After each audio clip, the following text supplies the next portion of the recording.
to Sujata Diaries. This is Sujata Yalla. We are learning spoken English. Today's sentence is అంతా ready అయిన తర్వాత shoe వేసుకో.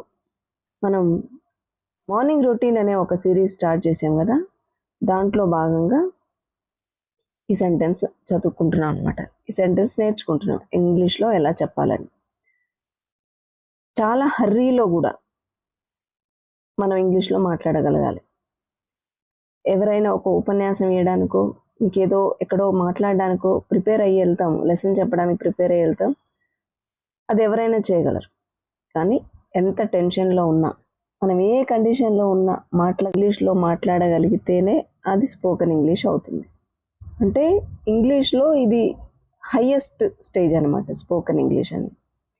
Subject నేర్చుకోవడం వేరు, లేకపోతే ఒక ఉపన్యాసం ఇవ్వడం వేరు, కానీ స్పోకెన్ అనేది అంత సులువు కాదు. కొత్తగా మన లాంగ్వేజ్ కానప్పుడు, ఓకేనా, అది మనకి చాలా ఫెమిలియర్ అయిపోవాలి ప్రతి విషయంలో. దానికోసం ప్రతి చిన్నదాన్ని మనం నేర్చుకోవాల్సిందే, విని నేర్చుకోవడమే. మనం మన లాంగ్వేజ్, మన ఓన్ మదర్ టంగ్ మనం ఎలా విని నేర్చుకుంటున్నామో అదేవిధంగా స్పోకెన్ ఇంగ్లీష్ అనేది కూడా విని నేర్చుకోవాలి. ప్రతి మాట వినాల్సిందే కొత్తగా, లేకపోతే గ్రామర్ మిస్టేక్స్ ఉంటాయన్నమాట. కాబట్టి ప్రతి వాక్యాన్ని మీరు చాలాసార్లు రిపీట్ చేయండి, అనండి, ప్రాక్టీస్ చేయండి. ఇది చూడండి, అంతా రెడీ అయిన తర్వాత షూ వేసుకో. ఓకే, దీని మెయిన్ ట్రాన్స్లేషన్ చూస్తే wear your shoes after you get completely ready. ఇది ప్రాక్టీస్ చేయండి. మనం అనము wear your shoes after you get completely ready. అంతా అయిపోయిన తర్వాత వేసుకో, ముందే వేసుకొని తిరక్కు. ఓకే, సింపుల్ అండ్ క్లియర్గా ఎట్లా మాట్లాడాలి. Put on your shoes after you are ready. Put on your shoes after you are ready. Next, second one. Once you are ready, wear your shoes. Okay? After you finish getting ready, put your shoes on. చూడండి, put your shoes on. ఇక్కడ put on your shoes అన్నాం కదా, ఈ ఆన్ని ఇటు తీసుకొచ్చాం. Next, fourth one. Get fully ready first. Then wear your shoes. Get fully ready first. Then wear your shoes. Okay, ఇది జనరల్గా మాట్లాడతాం, ఇది ఎక్కువ మనం అనాలన్నమాట, నేర్చుకోవాలి. Fifth one. When you are done getting ready, put on your shoes. ఇక్కడ చూడండి, when you are done getting ready, put on your shoes. Next, ఇంకా పొలైట్ వేలో కేరింగ్ టోన్ చెప్పాలనుకుంటే get ready first dear, then wear your shoes. ఇక్కడ ఏం లేదు, caring tone అన్నప్పుడు మధ్యలో డియర్ అని, చిన్న, కన్నా అని వాడతాం అనమాట. ఓకేనా, ఇది కూడా ఆర్డర్ లాగా కూడా చెప్పు. డియర్ తీసేస్తే ఇది ఆర్డరే అయిపోతుంది, ఇన్స్ట్రక్టివ్ వేలోనే ఉంటుంది. Get ready first, then wear your shoes.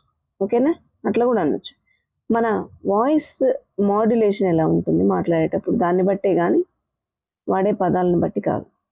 Next, ఈ డియర్ తీసేస్తే ఇది రఫ్గా చెప్పినట్టు. Next, seventh one.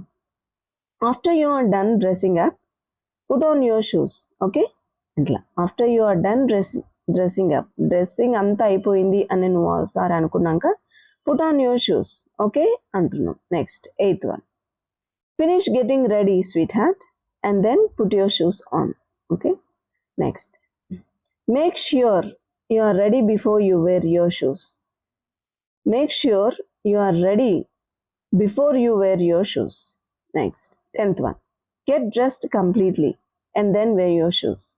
Get dressed completely and then wear your shoes. Next, strict tone lo చెప్పాలంటే don't wear your shoes until you are fully ready. First get ready, then put on your shoes. I said wear your shoes only after you are ready. Next, don't rush. Get ready first, then wear your shoes. హడావుడిగా hurry చేయకు, ముందు రెడీ అవ్వు, తర్వాత shoe వేసుకుంది కానీ. Wait till you are done, then put on your shoes. ఆగు, ready అయ్యేంత వరకు ఆగు, తర్వాత షూ వేసుకుంది కానీ. నెక్స్ట్, క్యాజువల్ ఎవ్రీడే యూజ్ అనమాట, మనకు బాగా యూజ్ అయ్యేది. Be ready first, shoes later. Get all set, then wear your shoes. ఇది కూడా చెప్పొచ్చు. Okay, get all set, then wear your shoes. Next, finish getting ready. Finish getting ready, then shoes time. Next, ready first, shoes next. That's the rule. Okay, ఇది ఒక magic లాగా రైమింగ్తో చెప్పాలంటే. 20th, don't forget to wear your shoes after you are ready. అంత ready బాగానే ఉంది కానీ shoes వేసుకోవడం మర్చిపోతామేమో చూడు అని చెప్పడం. ఓకే, చెప్పుకున్నాం కదండి. మనకి చూడడానికి చాలా సింపుల్గా రోజు వాడేవి అనిపిస్తాయి, కానీ మీరు అనేటప్పుడు అని చూడండి, మీరు ట్రై చేయండి. మీరు ఇబ్బంది ఫేస్ చేస్తారు ఖచ్చితంగా. మీరు ప్రాక్టీస్ చేయకపోతే మాత్రం ఇది కష్టం. చేస్తే తప్ప మనం దీన్ని అనలేము రోజువారీ. Okay, I think this video is informative and helpful. If you think so, please do like, share and subscribe. Thank you for watching.